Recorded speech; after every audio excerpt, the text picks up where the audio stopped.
On démarre tout de suite avec un petit mot quand même de la météo et un temps en toujours aussi couvert. Ce matin, beaucoup de nuages tout au long de la journée, peut-être même quelques bruines matinales à l'heure actuelle. Côté température, cela reste stable avec 14 degrés pour les maximales cet après-midi. On en reparle bien sûr après le journal. La première image tout d'abord de cette édition, c'est celle des migrants installés en plein cœur de l'île depuis maintenant plusieurs mois. Une vingtaine de jeunes mineurs pour la plupart se sont installés en effet au jardin des Aulieux dans le quartier de Moulins au début de l'été. Et faute de prise en charge par la mairie et les pouvoirs publics, ils vivent ici nuit et jour et survivent depuis des semaines, surtout grâce à la solidarité des riverains. Les habitants se sont organisés en leur fournissant des tentes, du matériel de cuisine et des vêtements. Des associations leur viennent également en aide en les hébergeant parfois pour la nuit. Ces jeunes attendent tout simplement que leurs papiers soient vérifiés. Une régularisation qui peut prendre jusqu'à 3 mois, alors que certains se sont même vus déboutés par les autorités. L'État, ne les jugeant en pas mineurs, leur refuse une prise en charge.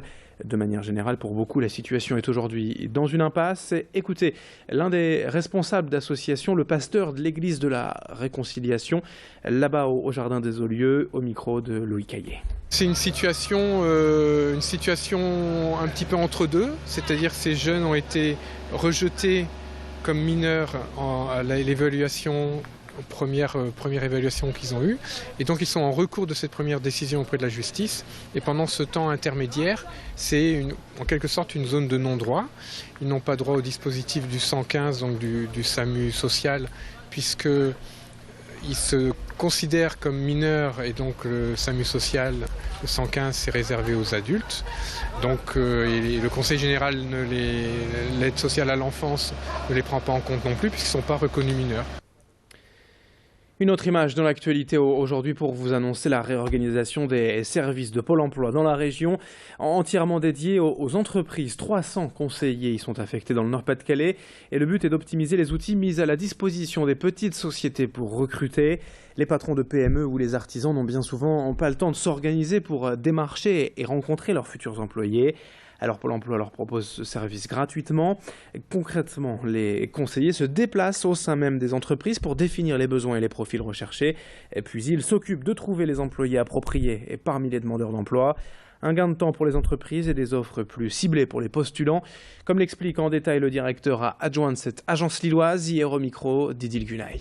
Un des objectifs intermédiaires, c'est vrai que la promotion de profil telle qu'elle est faite par tous les conseillers dédiés à l'entreprise, à Pôle emploi, c'est bien sûr de permettre de décrocher un poste. Maintenant, on a quelques entreprises partenaires qui acceptent, dans une démarche de coaching, de recevoir des candidats pour les entraîner aussi à l'entretien d'embauche, qui n'est pas un exercice facile. Mais c'est vrai que, quelque part, c'est une manière aussi pour nous d'anticiper de potentiels recrutements. Plus les employeurs et surtout les très petites entreprises, les artisans, rencontrent de candidats en amont de l'expression de besoin, et plus on a de chance aussi que le recrutement se passe bien et vite.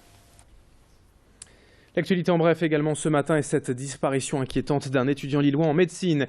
Ce week-end près de Valenciennes, Jean-Baptiste Pignette, âgé de 18 ans, participait avec d'autres étudiants à une soirée organisée en boîte de nuit et avait prévu de dormir dans un camping des environs. Il était allé se coucher normalement dans sa tente vers 2 h du matin accompagné de ses amis, mais au réveil il avait disparu sans laisser de traces. Son téléphone portable a arrêté d'émettre en pleine nuit et malgré les intenses recherches menées là-bas sur place depuis 2 jours, il est toujours aujourd'hui introuvable. Dans le reste de cette édition, à présent, la chasse au gaspillage alimentaire par une loi prochainement votée qui incitera notamment les restaurateurs à trier et à valoriser leurs déchets.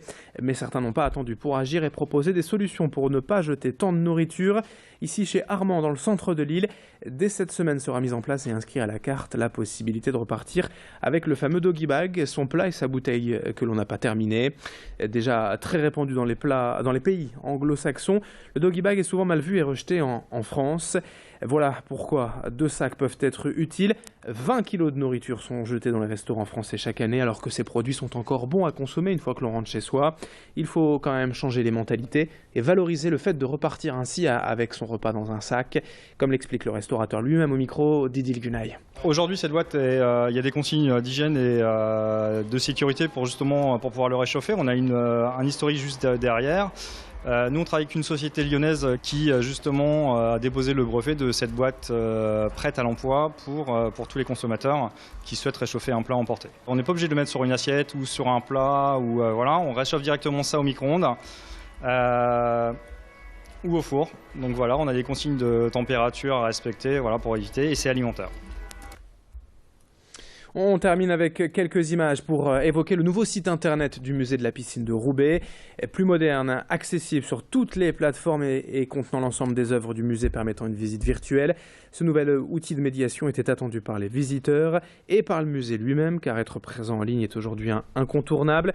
Mais encore faut-il l'être de belle manière et cela coûte cher. Heureusement, la piscine a pu profiter d'un mécénat de compétences avec l'agence spécialisée à Accessible.